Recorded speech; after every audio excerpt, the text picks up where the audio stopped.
are you doing today? Julius here, back with another video for you. And today I'm going to be telling you this story that happened to me when I was working as an 1890s historical character. Let's jump right into the video. Alright, so let's, I guess, start off the story by kind of setting the scene a little bit. I was homeschooled for most of my life. And it was only until 10th grade high school that I actually ended up going to a traditional school.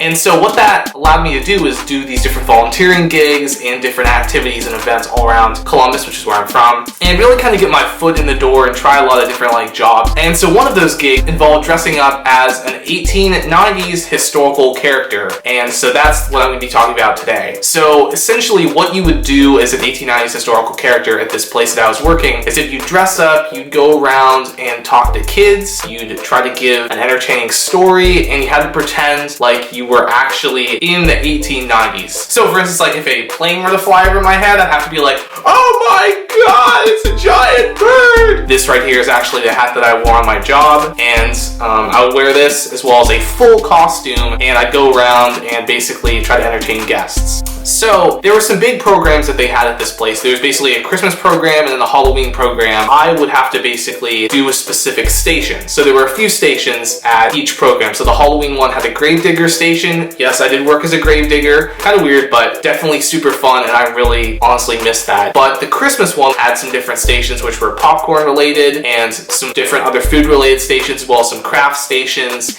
and some sort of Christmas or holiday themed stations. So some that were like talking about old Christmas trees and things like that. One of these stations even had a gilded boar's head. A boar's head, people! And that was, of course, one of the more interesting stations. I never got to work there, but I did go in there a few times, and here's some photos of what that looked like. I personally was working in the food station of the sort of Christmas event. And what that meant is that I had to serve guests popcorn. Now, this wasn't just any popcorn. I actually had to personally bake this popcorn over like a giant bonfire. And so I had to basically take these popcorn makers, put oil in the bottom, and then throw in a bunch of seeds and roast it over the bonfire until the popcorn popped, which then we would bring back to our table, put in this bowl, and put some salt in it, and then give it to guests. That was essentially our job. And so I could get very bored very quickly. That's kind of something that happens to me. I get bored if I'm doing the same thing over and over again. And definitely pouring popcorn into some little bowls and then giving them out to guests isn't the most exciting activity. So I wanted to spice things up a little bit. So I decided, why not put on a show? So I took these little napkins that are kind of like those ones that you have with coffee sometimes. I opened them up and then I poured the popcorn inside and made a kind of little cone out of it. And then I would give that to the guests, and they seemed to like that, and that was kind of fun. So then I realized that if I put the salt on the popcorn, you could do it in kind of a theatrical way if I maybe threw it up in the air. So I put some of the salt in my hand, I'd throw it up in the air, and then I'd catch it with the cone. And that kind of gave a little bit of a dramatic flair to things. It was kind of interesting. People seemed to like that a lot. As the sort of night progressed, the lines got longer and longer. So at this point, there's probably like lines going around the sort of square thing to get this free popcorn. So essentially what happens is that I have my hat, the same one here, and I'm doing my little popcorn thing. I'm throwing the popcorn up into the air. I'm catching it in the thing. I'm cooking the popcorn over the fire. You know, it's fun. Things are fun. And I put my hat down on the table like this. And the man who is getting the popcorn laughs.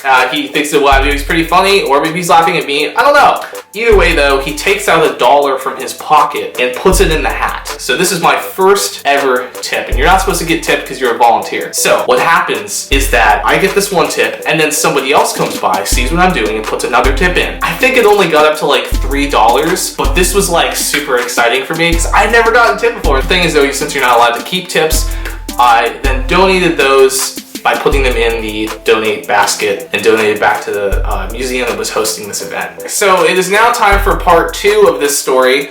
Now you may notice that I'm in a different outfit than I was in the first part of this video, and that's because, to be quite honest, my camera died and I did not really want to recharge it, and so I just decided to do this the next day. Alright, so part 2 of the story is that I am in downtown Columbus. I'm walking around. It's around like right before the pandemic, so like March or something like that, and I'm just leaving COSI, which is also where I volunteer. And I'm going to my car, and suddenly I hear this guy, so I kind of turn around and then I'm like, wait, dude, I know you from something. I don't say that, but I'm like, I know this guy from something, I don't know where. And he says, I just wanted to say that my grandson really enjoyed your show in there, and he also really enjoyed your show with the 1890s thing. And I'm like,